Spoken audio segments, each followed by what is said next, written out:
विचार करा, एकाच रात्रीत महाराष्ट्रातल्या हजारो जिल्हा परिषद शाळांमधून सर्वात अनुभवी आणि जुने शिक्षक अचानक गायब झाले तर काय होईल?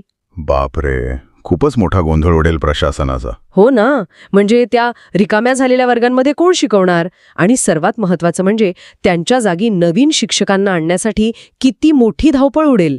नक्कीच. आणि आज आपण याच विषयावर बोलणार आहोत. अगदी बरोबर.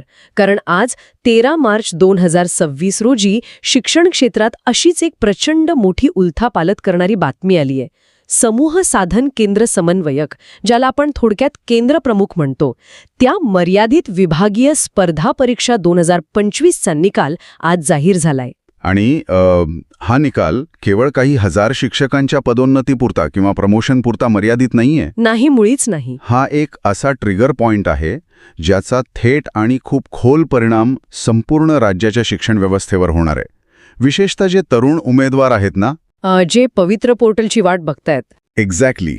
जे पवित्र पोर्टल शिक्षक भरती 2026च्या माध्यमातून नोकरीची वाट पाहत आहेत, त्यांच्यासाठी या एका निकालाने एक संपूर्ण नवीन समीकरण तयार केलंय. म्हणजे आजच्या या डीप डाईव्हचं आपलं मुख्य उद्दिष्ट फक्त निकालाची बातमी देणं हे नाहीये, तर या निकालाचा पवित्र पोर्टलवर कसा परिणाम होईल, किती जागा रिक्त होतील, हे सगळं आपण डिकोड करणार आहोत. हो, कारण आज प्रसिद्ध झालेल्या परीक्षा परिषदेच्या निवेदनात काही असे तांत्रिक आणि कायदेशीर मुद्दे आहेत जे वरवर पाहता लगेच लक्षात येत नाहीत. बरोबर. आणि म्हणूनच मला ना हे सगळं एका भव्य म्युझिकल चेअर्सच्या, म्हणजे त्या संगीतातील खुर्चीच्या खेळासारखं वाटतं. म्युझिकल चेअर्स म्हणजे कसं काय? बघा, जेव्हा एखादा अतिशय अनुभवी प्राथमिक शिक्षक आपली खुर्ची सोडून केंद्रप्रमुख या प्रशासकीय पदाच्या नवीन खुर्चीवर जाऊन बसतो, तेव्हा त्याची मागची खुर्ची आपोआप नवीन व्यक्तीसाठी रिकामी होते. हा, अगदी अचूक उदाहरण दिलंत. आणि आत्ताच्या आकडेवारीनुसार ही गाण्याची धून थांबल्यावर तब्बल 38,000हून अधिक उमेदवारांसाठी हा खेळ एका निर्णायक वळणावर येऊन ठेपलाय. 38,000? बाप रे! आपण या आकड्यांची थोडी फोड करून सांगूया का? नक्कीच. कसं आहे, या आकडेवारीची व्याप्ती समजून घेणं खूप गरजेचं आहे. 3 आणि 4 फेब्रुवारी 2026 रोजी ही परीक्षा पार पडली होती. बरोबर. आणि अधिकृत निवेदनानुसार या परीक्षेसाठी तब्बल 46,608 उमेदवारांनी ऑनलाईन अर्ज भरले होते. 46,000 अर्ज म्हणजे खूप मोठा आकडा आहे हा. हो, आणि त्यापैकी 38,558 परीक्षार्थी प्रत्यक्षात परीक्षेला बसले होते. आपण इथे काही 100-200 लोकांबद्दल नाही बोलत आहोत. हो ना. 38,000 शिक्षक म्हणजे एखाद्या छोट्या शहराची संपूर्ण लोकसंख्या असावी इतका हा मोठा वर्ग आहे. हे सर्व लोक एकाच वेळी एका पदावरून दुसऱ्या पदावर जाण्यासाठी रांगेत उभे आहेत. आणि सर्वात महत्त्वाची गोष्ट म्हणजे हे साधे उमेदवार नाहीयेत. नाही, अजिबात नाही. ही परीक्षा कोणीही रस्त्यावरून चालणाऱ्या किंवा नुकत्याच पास झालेल्या पदवीधराने दिलेली नाहीये. जाहिरातीच्या अटी बघितल्या तर लक्षात येतं की ही परीक्षा अत्यंत एक्सक्लुझिव्ह होते. अगदी बरोबर. केवळ जिल्हा परिषदेत आधीपासूनच जे कार्यरत आहेत त्या पात्र प्राथमिक शिक्षकांसाठीच याचे दरवाजे उघडे होते. म्हणजे नगर परिषद किंवा खासगी संस्थेतील शिक्षक याला अर्ज करू शकत नव्हते? मुळीच नाही. आणि त्यातही शैक्षणिक पात्रतेची एक खूप मोठी गाळणी होती. म्हणजेच कोणत्याही मान्यताप्राप्त विद्यापीठाची BA, BCom किंवा BScची पदवी किमान 50% गुणांसह उत्तीर्ण होणं अनिवार्य होतं. अच्छा, म्हणजे हे शिक्षक केवळ अनुभवी नाहीयेत, तर ते एका विशिष्ट शैक्षणिक मानकांवर आधीच पारखले गेलेले आहेत. हो, आणि सर्वात महत्त्वाची अट होती ती अनुभवाची. किमान 3 वर्षांची अखंड नियमित सेवा पूर्ण झालेले पदवीधर प्राथमिक शिक्षकच याला पात्र होते. एक मिनिट, म्हणजे जेव्हा हे हजारो कसलेले शिक्षक एकाच वेळी केंद्रप्रमुख म्हणून रुजू होतील, तेव्हा त्यांच्या त्या मूळ प्राथमिक शिक्षकांच्या जागा एकदम रिक्त होतील, बरोबर? एक्झॅक्टली. तोच तर डोमिनो इफेक्ट आहे. आपण या रिक्त जागांच्या प्रमाणाचा थोडा अंदाज घेऊया. 34 जिल्ह्यांमध्ये केंद्रप्रमुखांची शेकडो पदे उपलब्ध आहेत. म्हणजे प्रत्येक जिल्ह्यात किती जागा असतील साधारण? जाहिरातीनुसार सांगायचं तर रत्नागिरीमध्ये 125, पुण्यात 153, अहमदनगरमध्ये 123, रायगडमध्ये 114 आणि लातूरमध्ये 50. बापरे, ही तर केवळ काही उदाहरणे आहेत. हो, संपूर्ण राज्याची गोळाबेरीज केली तर हा आकडा प्रशासकीय पातळीवर एक मोठा भूकंप आणू शकतो. पण मग ह्या सगळ्या प्रक्रियेचा तो तरुण उमेदवार कसा अर्थ लावेल, जो सध्या पवित्र पोर्टल 2026चे वेबसाईट रोज रिफ्रेश करून बघतोय की नवीन जागा आल्यात का? त्या उमेदवारासाठी ना हा एक खूप मोठा आशेचा किरण आहे, कारण यातून एक भक्कम व्हॅक्यूम किंवा पोकळी निर्माण होणार आहे. बरोबर. आणि प्रशासनाला हा व्हॅक्यूम भरणं भागच आहे. हो ना, कायद्याने आणि नैतिकतेने बंधनकारक आहे. कारण जिल्हा परिषदेच्या शाळा ह्या आपल्या ग्रामीण शिक्षणाचा कणा आहेत. तिथे अचानक शेकडो वर्ग शिक्षकांविना कसे राहू शकतात? नाहीच राहू शकत. मग आता शासनाकडे काय पर्याय आहेत? शासनाकडे मुख्यत्वे 2 पर्याय उपलब्ध होतात. पहिला म्हणजे सध्या जी पवित्र पोर्टलची भरती प्रक्रिया चालू आहे त्याच प्रक्रियेमध्ये या नवीन रिक्त झालेल्या जागांची भर घालणे. आणि दुसरा पर्याय? दुसरा पर्याय म्हणजे नवीन शासन निर्णय म्हणजेच GR काढून या वाढीव जागांसाठी पवित्र पोर्टलद्वारे एक पूर्णपणे स्वतंत्र जाहिरात प्रसिद्ध करणे. पण हे कागदावर जेवढं सोपं वाटतंय तेवढं प्रत्यक्ष प्रशासनात नसतंला. अजिबात नाही. एखाद्या शिक्षकाने आपली जुनी खुर्ची सोडली की ती जागा लगेच दुसरे दिवशी पोर्टलवर रिक्त जागा म्हणून थोडीच झळकणार आहे. शासन स्तरावरची लाल फितशाही आपल्याला माहितीच आहे. अगदी बरोबर बोललात. अशा परिस्थितीत या जागा 2026च्या भरतीतच ओढून आणायच्या असतील तर उमेदवारांनी केवळ हातावर हात ठेवून निकालाची वाट पाहत बसणे ही खूप मोठी चूक ठरेल. मग उमेदवारांनी स्थानिक पातळीवर नक्की काय केलं पाहिजे? इथूनच त्यांच्या प्रत्यक्ष कृतीचा भाग सुरू होतो. केवळ मंत्रालयातून एखादा आदेश निघेल आणि सगळं सुरळीत होईल या भ्रमात राहणं धोक्याचं आहे. स्थानिक पातळीवरील पाठपुरावा हाच यातला सर्वात कळीचा मुद्दा आहे. म्हणजे त्यांनी त्यांच्या जिल्हा परिषदेत जाणं अपेक्षित आहे? हो.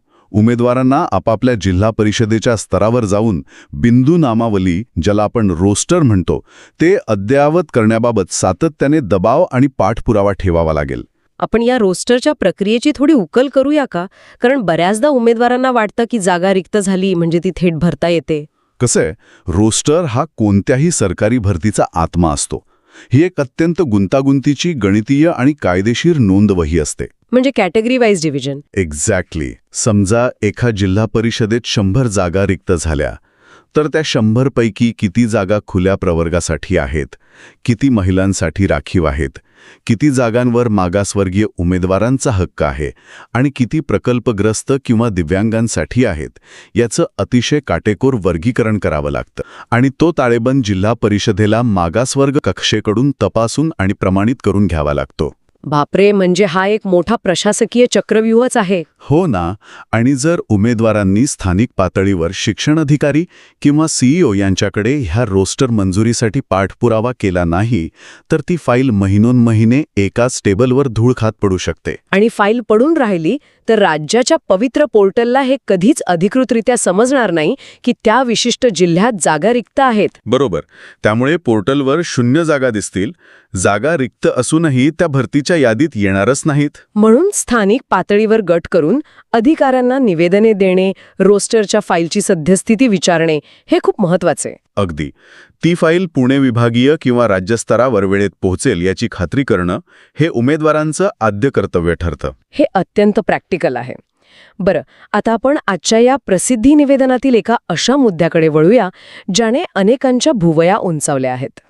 TETचा मुद्दा. हो, निकाल तर लागलाय, पण त्यात एक अतिशय अनपेक्षित अट टाकली आहे. निवेदनात स्पष्ट म्हटलंय की जे उमेदवार TET म्हणजे शिक्षक पात्रता परीक्षा किंवा CTET उत्तीर्ण असतील त्यांनी आपली माहिती MSCE पुण्याच्या वेबसाईटवर भरायची आहे. हो, त्यासाठी एक लिंक पण दिली जाणार आहे. पण माझा प्रश्न असा आहे की परीक्षा होऊन निकाल हाती आल्यावर अचानक ही TETची माहिती का मागवली जातीये? हाच तर या संपूर्ण प्रक्रियेतील सर्वात मोठा कायदेशीर ट्विस्ट आहे. आणि या मागचं कारण थेट देशाच्या सर्वोच्च न्यायालयाच्या एका ऐतिहासिक निकालाशी जोडलेलं आहे. अच्छा, म्हणजे सुप्रीम कोर्टाचा आदेश आहे आता. हो. पूर्वीच्या काळी कसं असायचं, पदोन्नती ही केवळ सेवा ज्येष्ठतेवर म्हणजे सिनियरिटीवर आधारित असायची. तुम्ही 20 वर्ष काम केलं म्हणजे तुम्हाला बढती मिळणारच. बरोबर, आधी असंच चालायचं. पण सर्वोच्च न्यायालयाने आणि राईट टू एज्युकेशन कायद्याने या विचारधारेला छेद दिला. आता वरिष्ठ पदावर जाण्यासाठी केवळ अनुभव पुरेसा नाही तर तुमची गुणवत्ता आणि पात्रता सिद्ध करणं अनिवार्य आहे. पण एक मिनिट, हे सर्व उमेदवार तर आधीच प्राथमिक शिक्षक म्हणून काम करतायत ना. त्यांनी अनेक वर्ष ज्ञानदानाचं काम केलंय. मग त्यांच्यासाठी पुन्हा पात्रता सिद्ध करण्याचा हा अट्टाहास का? कारण बघा, केंद्रप्रमुख हे पद केवळ शिकवण्याचं नाहीये, ते मूल्यमापन आणि समन्वयाचं प्रशासकीय पद आहे. म्हणजे इन्स्पेक्शन वगैरे. हो, एका केंद्रप्रमुखाच्या अखत्यारीत अनेक शाळा येतात. आता विचार करा, जे शिक्षक स्वतःच विद्यार्थ्यांसाठी अनिवार्य असलेली टीईटी परीक्षा उत्तीर्ण करू शकत नाहीत, ते इतर शिक्षकांचं कामाचं मूल्यमापन कसं करणार? अरे हा मुद्दा तर खूपच लॉजिकल आहे. हाच तो मूळ कायदेशीर आणि तार्किक युक्तिवाद आहे. आणि म्हणूनच सर्वोच्च न्यायालयाने प्राथमिक स्तरावर काम करणाऱ्या प्रत्येक घटकासाठी टीईटी अनिवार्य केली आहे. म्हणजे शासनालाही भीती आहे की जर त्यांनी टीईटी नसलेल्या एखाद्या ज्येष्ठ शिक्षकाला केंद्रप्रमुख बनवलं तर उद्या कोणीतरी न्यायालयात जाईल. अगदी बरोबर. कोणीतरी या संपूर्ण प्रक्रियेला कोर्टात आव्हान देईल आणि एकदा का अशी रिट याचिका न्यायालयात दाखल झाली की ही संपूर्ण भरती प्रक्रिया वर्षानुवर्षे रखडू शकते. बापरे, म्हणजे हे सगळंच अडकून पडेल. हो ना. आणि शासन असा कोणताही कायदेशीर धोका पत्करू इच्छित नाही. म्हणून नियुक्तीपत्र देण्यापूर्वीच त्यांनी सर्व उमेदवारांचा टीईटी डेटा गोळा करायला सुरुवात केली आहे. बरं, यात उमेदवारांना एक अतिशय कडक इशारा पण दिलाय. माहिती भरताना कोणत्याही परिस्थितीत आपला प्रवर्ग म्हणजे कॅटेगरी किंवा दिव्यांगत्व बदलू नये असं म्हटलंय. हो, सुरुवातीच्या अर्जात जे होतं तेच अंतिम राहील. असं का? याची तांत्रिक बाजू अशी आहे की जेव्हा उमेदवारांनी सुरुवातीला फॉर्म भरला होता तेव्हाच त्यांच्याकडून प्रतिज्ञापत्र आणि डाव्या हाताच्या अंगठ्याचा ठसा घेण्यात आला होता. अच्छा, म्हणजे डेटा आधीच सिस्टीममध्ये आहे. हो, हा सर्व डेटा शासनाच्या सर्व्हरवर आधीच लॉग झालाय. आता जर कोणी टीईटीच्या माहितीमध्ये आपला प्रवर्ग बदलण्याचा प्रयत्न केला तर 2 वेगळ्या डेटाबेसमध्ये तफावत निर्माण होईल. आणि मग सॉफ्टवेअर अशा उमेदवाराला थेट अपात्र ठरवेल. एक्झॅक्टली. कागदपत्र तपासणीच्या वेळी ते लगेच पकडलं जाईल. थांबा, आपण इथे थोडं वास्तवाचं भान ठेवूया. तुम्ही मगापासून जे काही सांगताय त्यावरून असं दिसतंय की ही प्रक्रिया अत्यंत गुंतागुंतीची आणि धोक्याची आहे. धोक्याची नाही, पण काटेकोर नक्कीच आहे. पण दुसरीकडे ज्या उमेदवारांचं नाव आज गुणवत्ता यादीत म्हणजे मेरिट लिस्टमध्ये आलंय ते तर आज पेढे वाटत असतील. यादीत नाव आलं म्हणजे नोकरी पक्की असं चित्र निर्माण झालंय. खरंच असं आहे का? यादीत नाव येणं हा आनंदाचा क्षण नक्कीच आहे, पण ती अंतिम मंजुरी अजिबात नाहीये. म्हणजे अजूनही अडथळे आहेत. हो.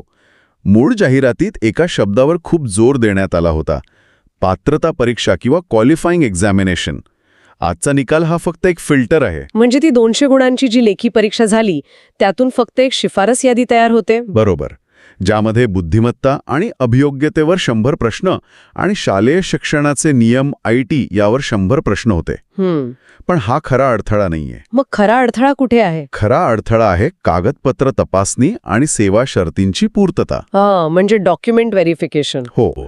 नियमावलीत स्पष्ट तरतूद आहे की जर कोणतीही माहिती चुकीची आढळली किंवा अर्हतेची पूर्तता होत नसल्याचं सिद्ध झालं तर उमेदवारी कोणत्याही टप्प्यावर रद्द करण्याचा पूर्ण अधिकार परीक्षा परिषदेला आहे. म्हणजे मेरिट लिस्टमध्ये नाव येणं हा केवळ पहिला दरवाजा उघडल्यासारखा आहे.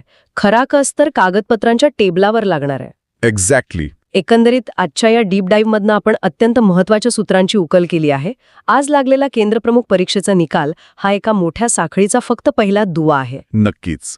या एका निकालामुळे 38,000 उमेदवारांचं भवितव्य तर ठरणारच आहेच, पण त्याहूनही अधिक राज्यभरातील जिल्हा परिषदेच्या शाळांमध्ये शेकडो प्राथमिक शिक्षकांच्या जागा रिक्त होणार आहेत. आणि त्याच रिक्त जागांमुळे पवित्र पोर्टल शिक्षक भरती 2026ची व्याप्ती वाढण्याची दाट शक्यता निर्माण झाली आहे. पण जसं आपण पाहिलं त्यासाठी उमेदवारांना स्थानिक पातळीवर रोस्टर मंजुरीचा रेटा लावावा लागेल आणि शासनाला टीईटीच्या कायदेशीर कचट्यातून सुरक्षित मार्ग काढावा लागेल. हो, ती खूप क्रिटिकल स्टेप आहे. या संपूर्ण प्रक्रियेकडे पाहताना ना मला एका मोठ्या बदलाची चाहूल लागतेय. विचार करा, जेव्हा जिल्हा परिषदेच्या शाळांमधील हे सर्व जुने, अनुभवी आणि एका विशिष्ट चौकटीत वाढलेले शिक्षक अचानक केंद्रप्रमुख म्हणून प्रशासकीय भूमिकेत जातील. बरोबर. आणि त्यांच्या जागी त्यांच्या इकाम्या झालेल्या खुर्च्यांवर पवित्र पोर्टलवरून पूर्णपणे नवीन, तरुण आणि तंत्रज्ञानाची उत्तम जाण असलेली शिक्षकांची फळी शाळांमध्ये प्रवेश करेल. वा, हे चित्र खूपच वेगळं असेल. तेव्हा त्या ग्रामीण शाळांच्या शैक्षणिक आणि सांस्कृतिक वातावरणात रातोरात कोणता आणि कसा मोठा बदल होईल, हा एका नव्या पिढीचा, नवीन ऊर्जेचा प्रवाह आपल्या गावखेड्यातील शिक्षण व्यवस्थेला नक्की कशी कलाटणी देईल यावर नक्की विचार करा.